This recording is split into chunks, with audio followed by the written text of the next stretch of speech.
Distribuição Europa Filmes do Brasil. Versão brasileira Lipsyn, São Paulo. História das religiões.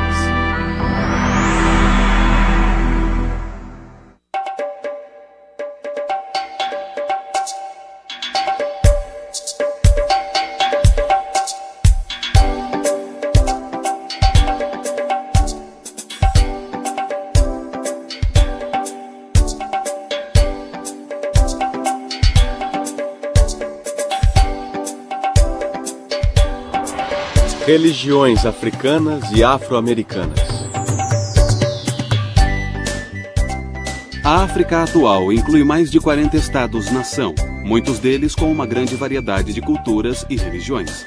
Estudiosos já estimaram que mais de 1000 línguas são faladas neste grande continente. Muito da variedade da África deve-se à sua longa história e à sua geografia bastante diversa. Há 4 grandes desertos na África: o Kalahari, no sudoeste, o da Líbia, no norte, o da Núbia, no nordeste, e o Saara, que se estende do rio Nilo, no leste, até o Oceano Atlântico, no oeste. Só o Saara cobre 8.600.000 km², quase um terço da África. Nômades e tribos de pastores há muito tempo vivem nessas áreas desoladas. Mas a África também possui inúmeras selvas, vastas campinas e montanhas majestosas. Muitos rios serpenteiam pelo seu solo. O rio mais extenso da África e também do mundo é o Nilo, que percorre mais de 6.000 quilômetros desde o Lago Vitória até o Mar Mediterrâneo. Às margens desse antigo rio, faraós construíram suas tumbas e acredita-se que Moisés foi tirado de suas águas. A civilização africana muito foi moldada por uma grande migração de pessoas por estas águas, vindas de outros continentes e outras culturas. É uma grande combinação de sociedades moldadas por uma enorme variedade de influências. As religiões africanas são tão diversas quanto suas culturas. Mas também houve influências unificadoras, principalmente do cristianismo e do islamismo. Na última década do século XX, a configuração religiosa da África incluía mais de 300 milhões de cristãos e pouco menos de 300 milhões de muçulmanos. Existem cerca de 70 milhões de seguidores de religiões tradicionais africanas e cerca de 1,5 milhão de hindus. De 30% a 40% dos africanos praticam as religiões nativas ou o que os historiadores geralmente chamam de religiões tradicionais africanas. As crenças nativas sobreviveram ao se misturar com o cristianismo e com o islamismo. Essa mistura ou combinação é chamada de sincretismo, um fenômeno comum na história das religiões e das culturas. As religiões tradicionais africanas continuam presentes entre as sociedades étnicas que os historiadores chamam de povos tradicionais. Essas sociedades se concentram na região subsaariana, próximas ou abaixo do Equador. As religiões tradicionais africanas tendem a se estruturar mais em performances dramáticas do que em discursos filosóficos. As performances dramáticas tendem a ser sensuais. Visão, audição, olfato, paladar e tato, todos empenhados em unir o mundo espiritual dos deuses e espíritos ancestrais ao mundo social dos devotos tradicionais. Máscaras e roupas especiais, ervas e comida, danças e sacrifícios, gritos, cantos e discursos emocionados. Tudo isso é empregado nas religiões tradicionais africanas. O conceito geral mais amplo das religiões africanas nativas envolve uma gama de conceitos e preceitos. O continente africano é tão diversificado que tentar identificar uma religião africana em particular é bastante difícil de fazer, a menos que falemos a respeito de Olodumare, que é o Deus Supremo ou Ser Supremo para a maioria dos africanos. Entretanto, esse termo pode ser usado em diferentes aspectos ou línguas que podem ser diferentes do Olodumare do povo Yoruba. Há muitas sub-religiões dentro das principais religiões africanas. Uma coisa importante, na África a religião não é só no domingo de manhã, é uma coisa diária e cada grupo em particular pode ter sua divindade de preferência e ela terá relação com seus ancestrais. Através de performances dramáticas em festejos e cultos, espíritos e deuses baixam nos devotos e são incorporados. Pela incorporação, os espíritos advertem e orientam os devotos tanto em questões espirituais quanto em questões financeiras. Mas às vezes eles também podem causar o mal. As religiões tradicionais africanas também tendem a ser mais orais que literárias, transmitindo crenças e ensinamentos através de inúmeras artes verbais e não tanto por escrituras. Mitos e folclore, enigmas e provérbios e, às vezes, canções e poesias são utilizados. Alguns teólogos africanos cristãos creem ser possível uma nova era de independência religiosa na África terceiro-mundista. Alguns veem o fenômeno das igrejas nativas como um sinal dessa nova era, ou a nova chegada do Espírito Santo. Há cerca de 25 ou 30 anos, a África começou a se remodelar e a se voltar para seus próprios meios e métodos nativos de adoração. Lembro que muitos já me disseram que quando o missionário vem, eles pegam o piano e começam a cantar aquelas velhas canções que são ensinadas e tudo mais. Mas quando o missionário dá as costas, eles pegam o tom-tom, que é como eles chamam o tambor, e voltam a praticar os seus cultos nativos. Nós vemos que a África hoje está realmente conseguindo praticar a sua religião. Ou a sua espiritualidade da forma que ela quer e não controlada pelos colonizadores. Os movimentos separatistas da África prosperaram ao converter seguidores de religiões tradicionais para o cristianismo ou para o islamismo. Mas o reflorescimento recente das religiões tradicionais é diferente. Ele visa redescobrir ou reafirmar as práticas tradicionais africanas após séculos de dominação cristã e muçulmana. Algumas religiões tradicionais africanas no passado tomaram a forma de sociedades secretas.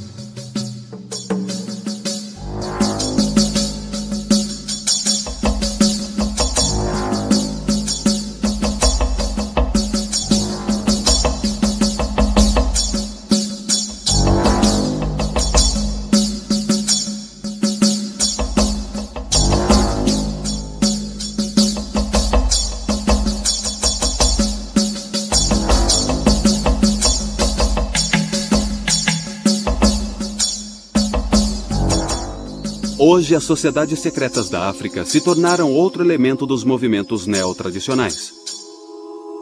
Alguns teólogos africanos sugerem que as religiões tradicionais revitalizadas podem até ficar unificadas com o cristianismo e o islamismo africanos.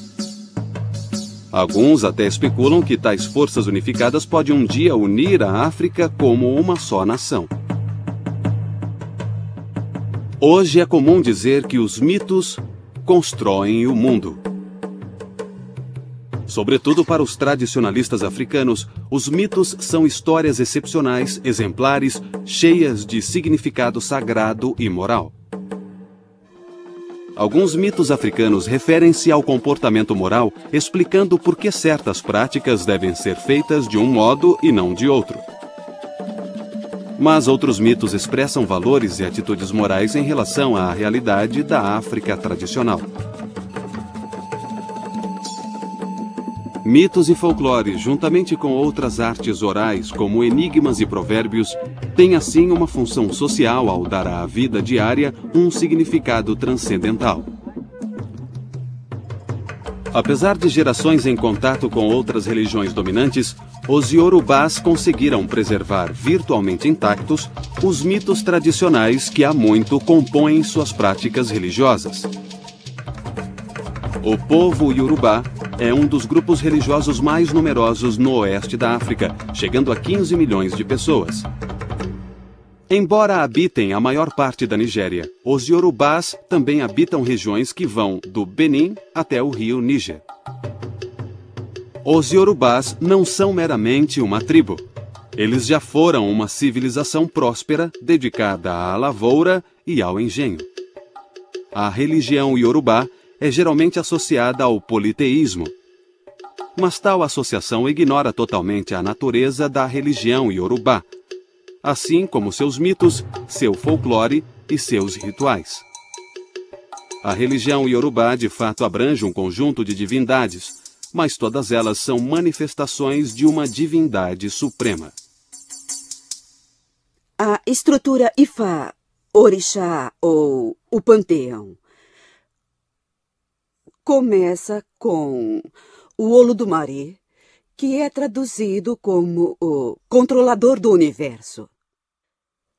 Essa entidade seria conhecida como nosso Ser Supremo. A partir dessa entidade, nós temos os orixás. Esses seres divinos são várias expressões do Ser Supremo, que foram encarregados pelo Ser Supremo de criar o mundo.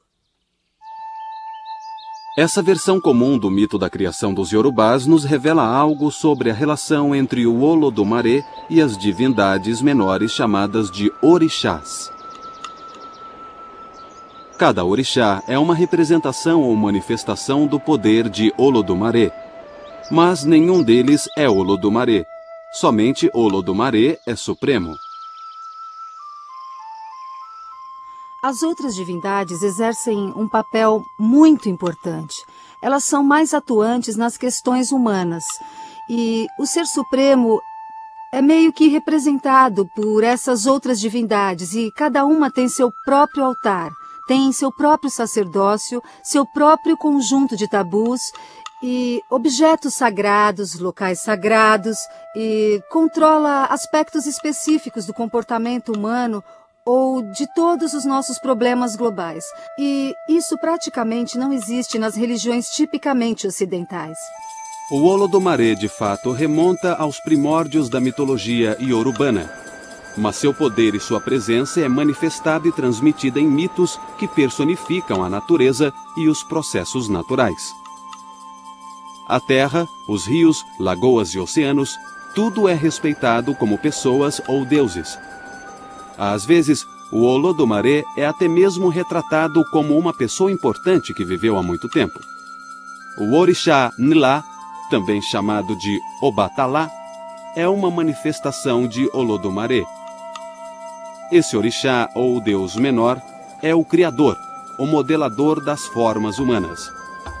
Embora Obatalá geralmente seja andrógeno, ele é mais frequentemente descrito como homem.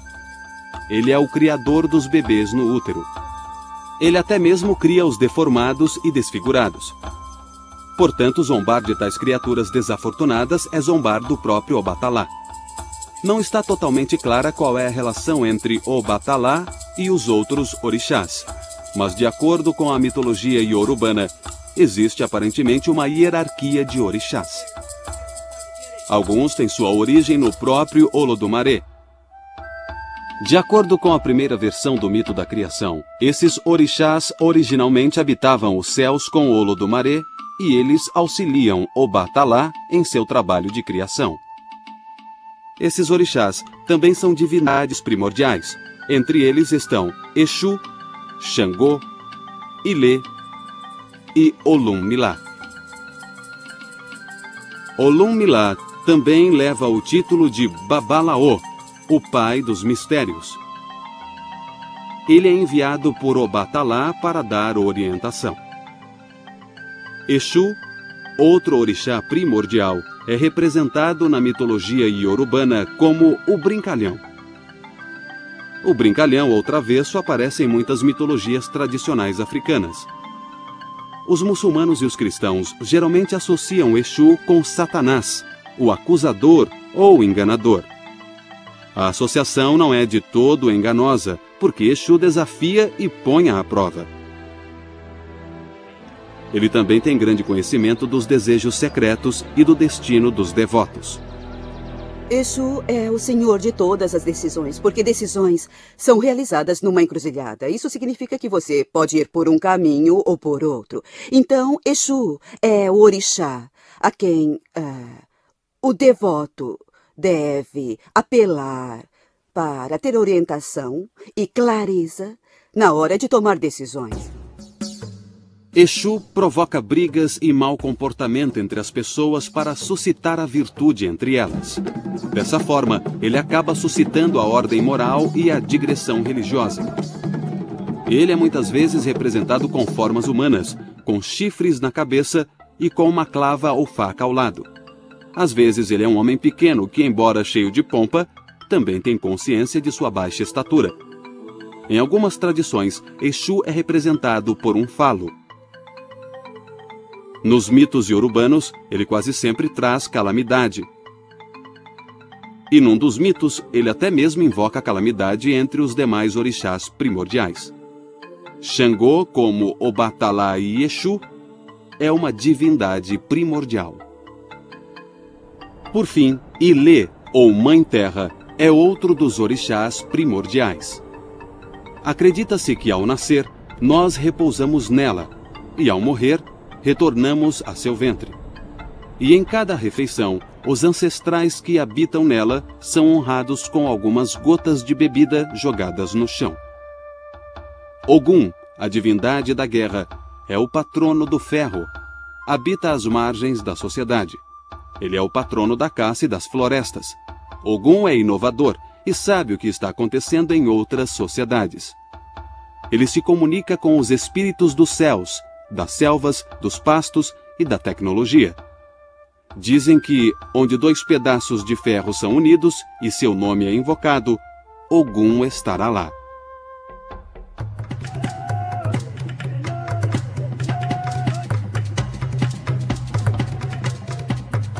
Entre os Shonan do Zimbábue, os ancestrais são os intercessores entre o Deus Supremo e a comunidade dos vivos. Os Shonan acreditam que o Deus Supremo é um ser metafísico que não interage diretamente com a comunidade humana. As relações espirituais entre deuses e humanos ocorrem através dos ancestrais, que, como espíritos, podem se comunicar com o Deus Supremo.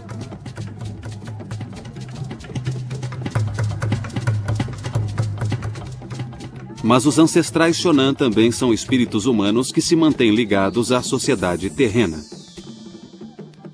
Independentemente de como os humanos são vistos entre esses povos tradicionais, eles estão quase sempre ligados ao mundo divino, ou por seus espíritos, ou pelo destino.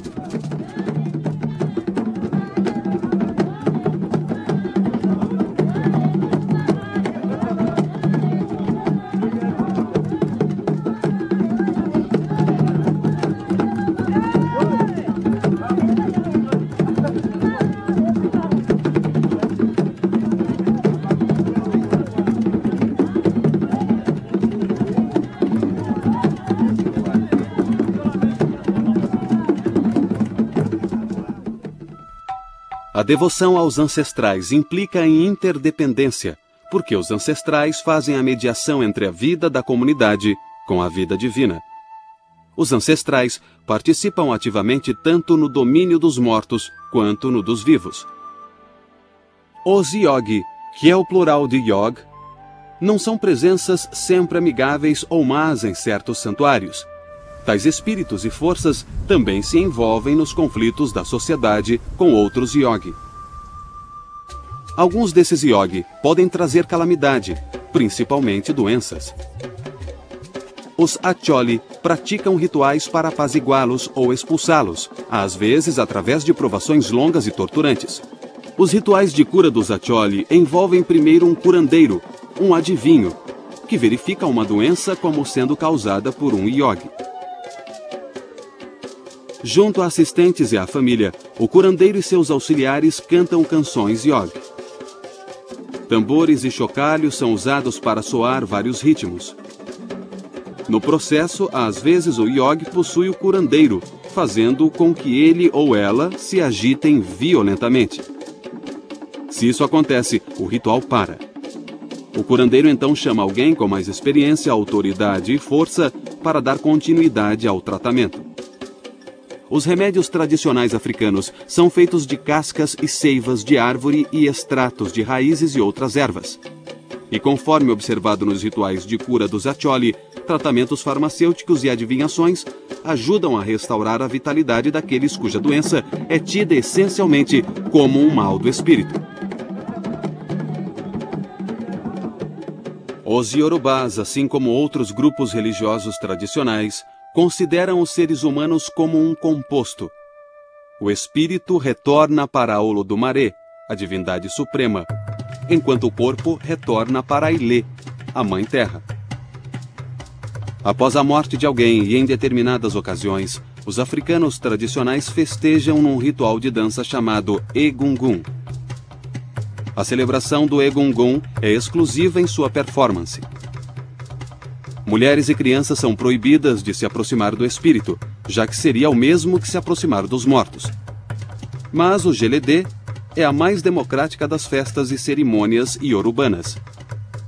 O Geledê honra principalmente os ancestrais femininos, e mulheres e crianças são essenciais para a sua força. Duas revoluções afetaram direta e profundamente a cultura e a religião na África. A primeira revolução foi um avanço tecnológico que possibilitou o tráfico de escravos na bacia do Atlântico. A segunda revolução foi um desenvolvimento econômico que tornou o tráfico de escravos altamente lucrativo. Cerca de 10 milhões de africanos foram levados para as Américas nos séculos seguintes, e suas religiões tradicionais foram com eles. Quando os africanos foram trazidos para as Américas e escravizados, foram esses mesmos sacerdotes e sacerdotisas, agindo em segredo, agindo como médicos, por um lado, que conseguiram também manter essa identidade viva. E eles conseguiram transmitir uma força espiritual, uma energia que permitiu que as pessoas sobrevivessem àquelas circunstâncias devastadoras. Com a invenção de navios à vela que navegavam a Abolina e com a melhoria dos mastros e da força de tração, os portugueses no início do século XV conseguiram navegar para o sul, até o Senegal, no noroeste da África, e ainda voltar para o norte. Isso abriu uma rota definitiva da Europa para a África subsaariana. Uma segunda revolução estimulou o tráfico transatlântico de escravos quando os portugueses exportaram o sistema de plantação mediterrâneo para a bacia do Atlântico Sul. Isso revolucionou a economia da produção de açúcar.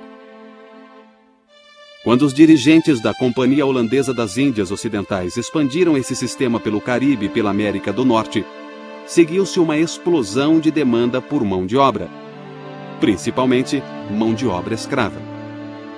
Por causa da demanda crescente por açúcar na Europa, as terras para a produção de açúcar tiveram que se expandir para além das pequenas fazendas do Mediterrâneo. O sistema de plantação, que originalmente era um sistema de capital, agora se tornava um sistema de investimento em terras, processamento industrial, trabalho escravo e sistema gerencial rígido. Os escravos eram comprados e vendidos como bens ativos no Mediterrâneo, uma área controlada principalmente por muçulmanos e cristãos. A navegação entre Portugal e África Ocidental agora abria definitivamente o tráfico de escravos na região subsaariana aos primeiros capitalistas europeus. A prática da escravatura estava agora completamente difundida. Os portugueses foram os primeiros a espalhar a prática pela bacia do Atlântico e foram os primeiros a suprir o sistema americano de produção de açúcar com escravos africanos. O sistema de plantação do Brasil e do Atlântico Sul tornou-se o modelo para a produção de outras mercadorias. No sul da América do Norte, o sistema de plantação foi copiado na produção de tabaco na Virgínia, na produção de arroz e de anil na Carolina do Sul e na produção de algodão em outras áreas a leste do Mississippi. Tudo isso exigia mão de obra barata para suprir o consumo e a demanda na Europa. E a resposta foi o tráfico transatlântico de escravos africanos. Dos cerca de 10 milhões de escravos que chegaram às plantações nas Américas entre 1502 e 1860, entre 500 mil e 700 mil foram trazidos para a América do Norte. O restante ou foi para a América Central ou para a América do Sul. Cerca de 30 a 50 milhões de outros africanos morreram ou durante a travessia do oceano ou enjaulados em portos de navios negreiros na África, ou em guerras tribais africanas causadas pelas influências maléficas do tráfico escravista. Os primeiros escravos africanos foram exportados inicialmente do oeste da África, mas os portugueses, os espanhóis e principalmente os holandeses logo estariam chegando também à África Central.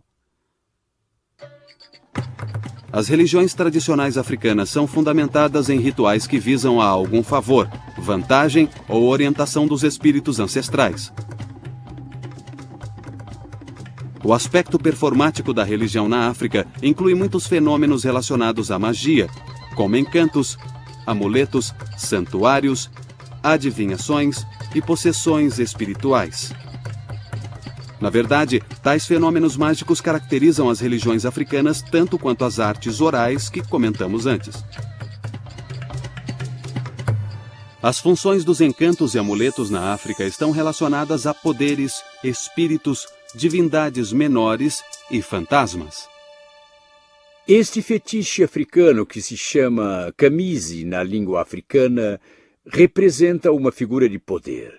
Ele é reverenciado como uma pessoa, não como uma escultura. E ele é usado para vários métodos de cura, de vingança, seja de que natureza for. Note que há lâminas enfiadas no fetiche e também alguns pregos. Bem antes que os colonos chegassem, os africanos usavam lâminas. O mesmo tipo de lâmina colocada nas lanças era usado para colocar no fetiche. Para dar um bom exemplo, se eu sou o curandeiro, sou o chefe espiritual que faz todas as curas na aldeia, e um dos aldeões chega a mim e me diz: escuta, estou com uma dor aqui do lado, eu, como chefe espiritual, o curandeiro, pego e enfio um prego ou uma lâmina neste objeto aqui, exatamente onde a pessoa está se queixando de dor. Aí esse objeto, esse fetiche, esse camise absorve toda a dor. E a pessoa volta depois e diz ao curandeiro ou ao chefe espiritual: olha, eu fiquei bom, estou curado. Então, todas essas lâminas que você vê representam o número de vezes que as pessoas vieram ao chefe espiritual para serem curadas. Os tradicionalistas africanos vivenciam a religião como um encontro com forças e presenças estranhas, tanto humanas quanto espirituais. E muitas dessas forças podem ameaçar o bem-estar da comunidade e de indivíduos. O infortúnio também pode ser entendido como obra de espíritos benevolentes que podem infligi-lo, cumprindo seu papel de guardiões da tradição. Muitos infortúnios também podem ser atribuídos ao poder da bruxaria. Entre os balubás, a feitiçaria geralmente é uma pessoa estranha, calada ou antissocial. Ela ou ele pode viver nos arredores da aldeia. Acredita-se que pessoas assim vivam acompanhadas de forças que podem corromper e destruir. O controle de tais forças exige remédios fortes e curandeiros especialistas que consigam encontrar e destruir espíritos maléficos ou ao menos estabelecer uma trégua com eles. Elementos das religiões tradicionais africanas foram inicialmente exportados do oeste da África para o Brasil no século XVI. Mas eles não prosperaram até a metade do século XIX. Muitos cultos tradicionais africanos se enraizaram. Os diversos cultos brasileiros dão ao médium espiritual um papel essencial, com ênfase especial na possessão de espíritos e na adivinhação. A adivinhação invoca a ajuda do mundo espiritual para aqueles que sofrem com infortúnios no mundo dos vivos. É um aspecto sólido da mediunidade, e no Brasil a adivinhação continua ligada profundamente a funções similares na África. Os cultos afro-brasileiros, como as religiões tradicionais da África, dão grande ênfase à performance como falas e danças, tambores e sacrifícios. As cerimônias são dramáticas, coloridas e exaltadas. Elas evocam os poderes milenares e a presença de divindades e santos. Os afro-brasileiros nem sempre foram apoiados ou encorajados a praticar abertamente sua religião tradicional. Suas práticas religiosas foram proibidas e perseguidas. Por precaução, o sincretismo dos orixás com os santos católicos deu a elas uma certa legitimidade entre a população predominantemente católica do Brasil. Os afro-brasileiros, na verdade, ficaram à margem das elites governantes em nível regional e nacional, no Brasil e em outras regiões. Os vários cultos afro-brasileiros muitas vezes suscitaram debates sobre a autenticidade, geralmente levantando a questão de se um culto pode mesmo associar suas práticas às tradições africanas originais. Entre os cultos do Caribe que ganharam a atenção dos historiadores religiosos, nenhum é mais estudado do que o voodoo haitiano. E precisamente por isso, o voodoo é bastante mal interpretado. Assim como nos cultos brasileiros, aqueles que praticam o voodoo são descendentes de povos do oeste africano. O voodoo é principalmente associado com os haitianos e com os crioulos de Nova Orleans. É uma mistura de religiões tradicionais africanas e práticas católicas romanas. Quando os africanos chegaram aqui, a maioria desembarcou no porto de Nova Orleans e em Charleston, Carolina do Sul. Aqueles que chegaram em Nova Orleans e Charleston, na Carolina do Sul, vieram direto da África. Todos os demais vieram das ilhas. Eles haviam sido doutrinados ou domados nas ilhas ou no Caribe através das Índias Orientais. Mas os que chegaram em Charleston, os que chegaram em Nova Orleans, vieram direto da África. Por essa razão, você tem na Carolina do Sul e em Nova Orleans, naquela região, muitos e muitos sinais da religião africana nativa do Vodum. Vodum é a adoração de divindades africanas tradicionais do antigo povo Fon, que pertencia ao reino de Daomé, que hoje é o Benin. E o seu sistema se desenvolveu no Haiti, como o Vodum haitiano. Há algumas pequenas práticas individuais derivadas do Vodum que chegaram na região sul dos Estados Unidos devido ao tráfico escravista, através de duas cidades principais, uma Nova Orleans e a outra é Virgínia. Mas elas não se desenvolveram na religião propriamente dita. Ficaram mais no nível do ritual individual, em que as pessoas faziam determinadas coisas que eram parte da religião, mas as divindades, em termos de como eram adoradas no Haiti, não vieram a este país para ficar muito tempo. No voodoo haitiano, o princípio controlador é o Loa, uma classe de espíritos, manifestações, forças e entidades espirituais. A relação entre os devotos e o Loa é performática, dramática e mágica.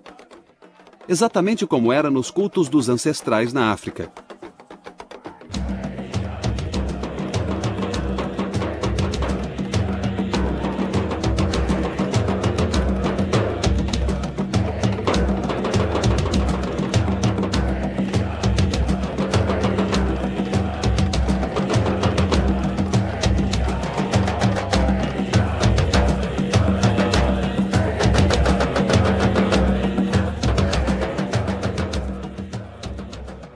A prática do voodoo começou a diminuir quando o Haiti chegou ao fim do século XX. Uma das causas do declínio do voodoo é o fim das grandes famílias rurais. Outra causa é a fragmentação de grandes cultos em cultos menores, dirigidos por sacerdotes mal treinados. Uma outra causa é a pobreza, que fez com que muitos devotos do voodoo procurassem a vida urbana. Nas cidades, esses devotos esquecem suas preocupações agrárias tradicionais e sua ligação com os espíritos ancestrais. No entanto, o culto do voodoo ainda é uma crença vigorosa na bacia do Caribe e em partes da América do Norte. Entre as menos conhecidas das religiões afro-caribenhas está a santeria, uma religião tradicional praticada principalmente em Cuba e em Porto Rico. A santeria, que significa adoração aos santos, preserva elementos distintos da religião iorubá no Novo Mundo. De fato, sua divindade central é o Olodumare, o deus dos iorubás. Os orixás, ou os deuses menores da tradição iorubana, são venerados como anjos da guarda pelos devotos da santeria. Várias versões da religião iorubá eram praticadas entre os povos hispânicos e daí evoluíram para uma prática chamada santeria. A religião iorubá acabou se misturando com o catolicismo francês. Algumas divindades dos iorubás foram transformadas em santos naquela época. Portanto, havia uma certa correspondência e eles conseguiram transformar todos aqueles conceitos religiosos em algo bem mais aceitável. Então a santeria e Yorubá estão muito ligados. A escritora Mihene Gonzalez Whippler observa que cada devoto da santeria usa a adivinhação para determinar qual orixá foi designado como seu ou sua divindade protetora. Os adeptos da santeria acreditam em possessão espiritual. Os santeiros são possuídos ou servem de cavalo para os orixás ou santos. Em tais possessões, o santeiro torna-se o médium pelo qual um orixá ou santo falará cara a cara com os devotos. Tudo isso envolve um complicado e longo sistema de iniciação para cada devoto da santeria. O amor é uma virtude de Lodumaré que nós aqui na Terra tentamos alcançar. Para adquirir e manter o verdadeiro espírito do amor, devemos nos sacrificar e alimentar o espírito diariamente. Isto representa a bondade de Iejiabe. Purificação, bom caráter e longa vida. Vocês dois podem beber, por favor. Muito bem, para sua noiva.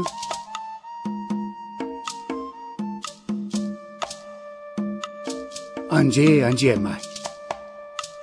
Anje, Anje Mai. Anje, Anje, Anje, Anje. Tudo bem. Antes de sairmos, você pode beijar a noiva.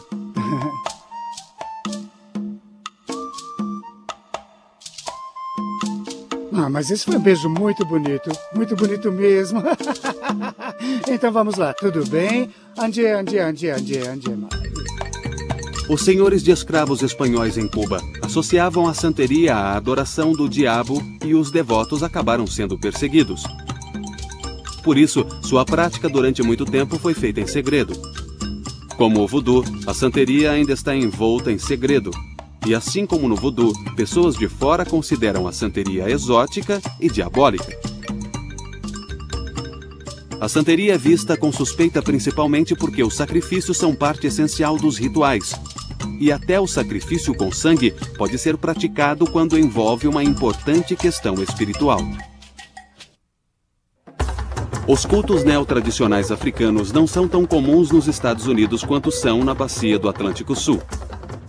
O estudo das religiões afro-americanas nos Estados Unidos tendem a enfatizar a ascendência cultural do protestantismo afro-americano em oposição ao catolicismo afro-americano, ao islamismo afro-americano e aos cultos neotradicionais africanos. Essa ênfase no protestantismo afro-americano é fundamentalmente baseada no contato histórico entre escravos africanos e colonizadores britânicos protestantes. Em outras palavras, foi o protestantismo americano que legitimou a instituição da escravatura nos Estados Unidos. E foi ao protestantismo que os primeiros escravos foram expostos. Sociólogos como C. Eric Lincoln e Lawrence Mamiya descrevem o cristianismo afro-americano nos Estados Unidos com o termo Igreja Negra.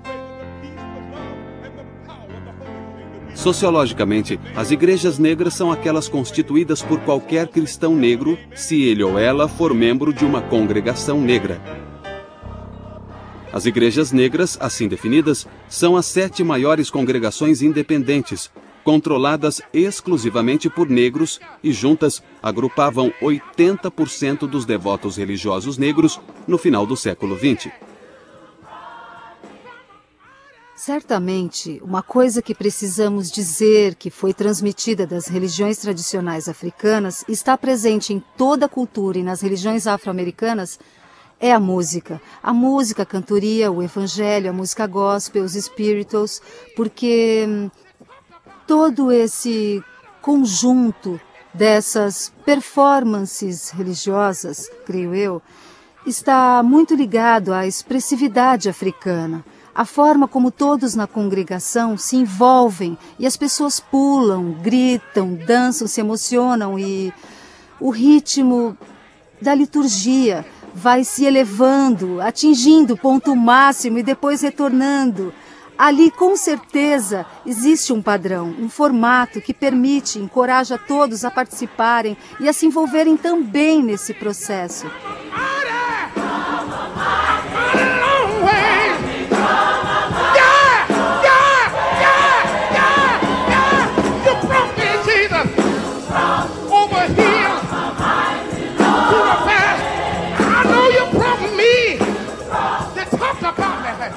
Embora as igrejas afro-americanas sejam identificadas com as seitas protestantes, Lincoln e Mamiya sugerem que elas também têm relação com as religiões tradicionais africanas de uma forma conceitual e moral.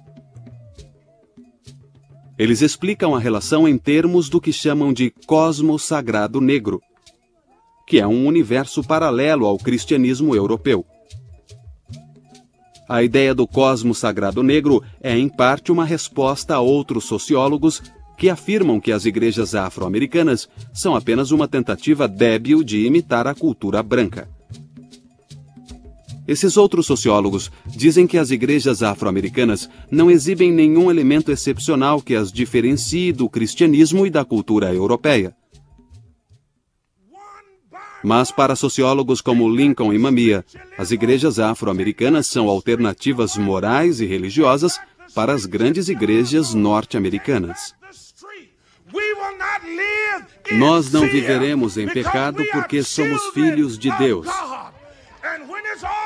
E quando tudo isso aqui acabar, quando a noite não mais se projetar sobre nós, quando nós não mais estivermos às margens deste rio, poderemos declarar como Martin King declarou: finalmente livres, finalmente livres. Graças a Deus Todo-Poderoso, finalmente livres. As igrejas afro-americanas tendem a ser evangélicas. Para tais igrejas, a pregação tende a se basear em histórias bíblicas, tanto das escrituras hebraicas quanto do evangelho cristão. E busca converter os descrentes ao cristianismo. Ideias como santidade e santificação são frequentemente usadas para descrever tal forma de pregação. Música gospel e pregações carismáticas são parte proeminente de sua vida religiosa. Os ensinamentos sociais das igrejas afro-americanas tendem a ser igualitários. Na verdade, a ênfase igualitária identifica fundamentalmente os ensinamentos sociais das igrejas afro-americanas. Tal ênfase talvez nunca tenha sido tão evidente como no movimento pelos direitos civis na década de 60. Mas os sociólogos Lincoln e Mamiya sustentam que a influência das igrejas afro-americanas é mais evidente não no ativismo pelos direitos civis, mas sim na influência interna da própria cultura afro-americana. Com a Revolução Cultural nos anos 60 e começo dos 70, as igrejas afro-americanas começaram a examinar suas possíveis ligações com as religiões tradicionais africanas. Existe um ressurgimento. Eu gosto de usar a palavra renascença. Há uma renascença de religiões africanas ocorrendo exatamente neste momento. Ela, na minha opinião, atingiu o seu segundo estágio. O primeiro estágio da expressão da religião foi a forma como a religião precisou ser praticada durante os anos de escravidão. Por causa do modo como a escravidão funcionava na época em vários lugares, as religiões tiveram que se esconder. Elas não podiam ser praticadas publicamente.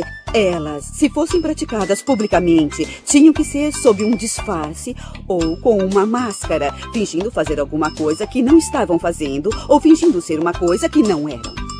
Nos últimos, eu diria, 50 anos, desde a década de 1950, a religião começou a passar por um outro processo de nascimento. E esse processo de nascimento, baseado no que eu observei, levará a religião a um outro estágio do seu ciclo de expressão, que é se tornar pública. Os aspectos dramáticos e orais da cultura tradicional africana são vistos com mais força nas instituições leigas afro-americanas, como na arte, na música, no teatro, na literatura, no cinema e organizações políticas radicais. Elementos distintos das religiões tradicionais africanas aparecem entre os católicos afro-americanos e entre os devotos de cultos neotradicionais afro-caribenhos e cultos religiosos afro-brasileiros. Mas os números em tais grupos são pequenos, e eles estão fora do eixo principal das práticas religiosas afro-americanas. As religiões tradicionais africanas fornecem informações valiosas para a nossa compreensão das civilizações humanas. Elas são a memória viva das origens tribais e ancestrais de muitas das chamadas grandes religiões. A história das religiões africanas e afro-americanas é uma história de sincretismo e conversão.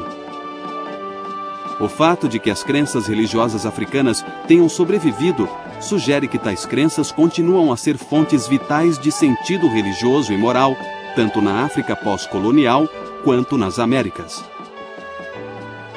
As religiões tradicionais africanas conseguem transmitir a experiência religiosa numa variedade de artes orais e performances dramáticas, seja nos movimentos da Igreja Nativa na África ou nos movimentos neotradicionais, como o Voodoo do Haiti e a Santeria de Cuba.